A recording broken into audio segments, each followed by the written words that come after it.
Mfuatiliaji wa Singida Online TV, kwa siku ya jana na leo kumekuwa kunashika headline sana katika mitandao ya kijamii, na yote ni mchezo wa mkondo wa pili wa fainali ya kombe la shirikisho Afrika ambaye ni Simba Sport Club dhidi ya RS Berkane ya Morocco. Imezua kizaazaa baada ya Simba Sport Club wakiwa na taarifa kwamba mchezo huo utachezwa katika uwanja wa Benjamin Mkapa, huku RS Berkane ya Morocco wakiwa na taarifa mchezo huo utachezwa katika uwanja wa Amani Complex Zanzibar. Uwanja huo wa Zanzibar unabeba watu 15,000 na tayari Simba imeuza tiketi 12,000. Ndio kizaazaa kinapokuja hapo, huku wanashangazwa kwamba kwa nini mchezo huo umehamishwa bila wao kupewa taarifa, huku RS Berkane wakiwa na taarifa siku kadhaa nyuma kabla ya Simba kupata taarifa hizo, na RS Berkane wameshaweka booking ya hoteli katika mji huo wa Zanzibar. Viongozi pamoja na mashabiki wa klabu ya Simba wameshangazwa na taarifa hizo ambazo zimetolewa jana kwamba mchezo huo utachezwa katika uwanja wa New Amani Complex Zanzibar.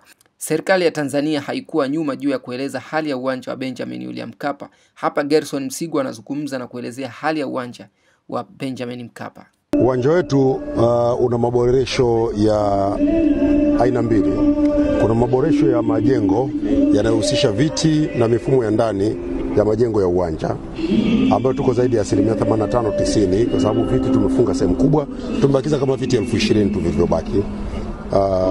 Na mifumo mingine ya maji, umeme, taa, sauti ndio hizo mnasikia ziko kwenye majaribio ya mwisho baada ya kuwa zimeshafungwa, zima moto, internet na vingine vingi ambavyo vinafungwa uwanjani. Hayo yote yamekamilika. Tulikuwa na changamoto na pitch, na CAF walikuja kutusimamia na kutoa maelekezo ya nini wanataka tufanye. Tulishafanya yote, na sasa hivi kazi inayoendelea ni ya kuendelea kuhakikisha kwamba uwanja unazidi kuwa bora zaidi. Lakini kwa maelekezo ambayo tulikuwa tumepewa na CAF, yote tumeyatekeleza na uwanja umekuja vizuri. Dar es Salaam ni kweli kuna mvua nyingi. Uwanja huu uwezo wake wa kuondoa maji umeboreka sana sasa hivi ikilinganishwa na wakati ule tulipokuwa na changamoto. Sasa hivi unaweza kutoa maji humu ndani kwa haraka zaidi ya mara 10 ya kipindi kile, kwa sababu kuna kazi kubwa ambayo imefanyika kwenye uwanja. Sasa haya mengine ni maamuzi ya mamlaka zinazosimamia mpira. Sisi serikali hatuamui mechi gani ifanyike wapi, wanaoamua ni wenye mamlaka yao. Lakini sisi tumeandaa uwanja na uwanja uko tayari, na wenyewe mmeuona. Uwanja wa Benjamin Mkapa ndio hapa. Hapa mvua hata ikinyesha saizi baada ya dakika 10 tu hakuna maji ndani. Huu uwanja wa Benjamin Mkapa ndio uwanja pekee tunaotegemea kwa nchi yetu wenye hadhi ya kuhost mashindano ya kimataifa. Mheshimiwa Rais anatambua hilo. Ameamua kuongeza viwanja vingine viwili kwa mpigo. Kwa sababu leo tunahangaika hapa kwa sababu hatuna uwanja mwingine. Yaani kama sio Benjamin Mkapa hatuna uwanja mwingine. Lakini uwanja wa Arusha kule tuko 43% leo tunakwenda. Sio muda mrefu ule uwanja na wenyewe utakamilika. Tunaanza kujenga uwanja mwingine Dodoma. Kwa hiyo ni shida tunapata changamoto sasa hivi kwa sababu nchi yetu ina uwanja mmoja tu. Mheshimiwa Rais Dr. Samia Suluhu Hassan kwa kutambua changamoto hii na kutambua athari zinazoweza kujitokeza kwa nchi kuwa na uwanja mmoja, ameamua tutumie zaidi ya shilingi bilioni 650 kujenga viwanja vingine vipya viwili, na tutajenga viwanja vingine vya mazoezi. Huo Shamba la Bibi, uwanja wa Uhuru, na wenyewe tunauboresha ufikie sifa ya kuchezwa mashindano ya kimataifa yanayoandaliwa na CAF.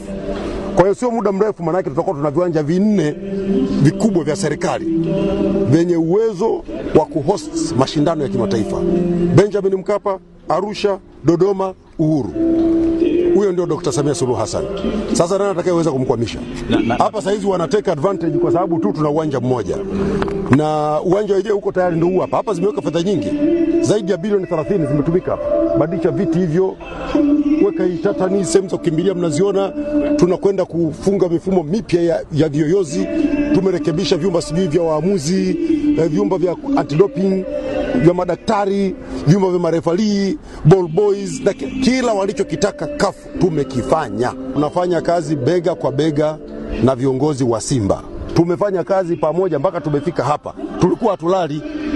Tunafanya kazi hapa usiku na mchana kuhakikisha ile changamoto iliyotokea kwenye ile mechi siku ile tunaikabili na tumeimaliza. Mimi naomba waandishi wa habari Mkiona Dar es Salaam kuna mvua nyingi, njoni hapa.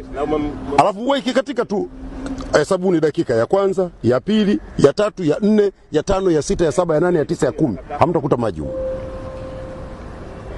Kuna kazi imefanyika, kuna pesa zimewekwa za walipa kodi humu za kurekebisha. Sasa haya maamuzi mengine, ndio maana nasema hayo sio mamlaka yangu, mimi siwezi kuzungumza. Hayo sio mamlaka yangu, lakini sisi tulichoambiwa tumekifanya, na nyinyi wenyewe mmeuona uwanja huu hapa.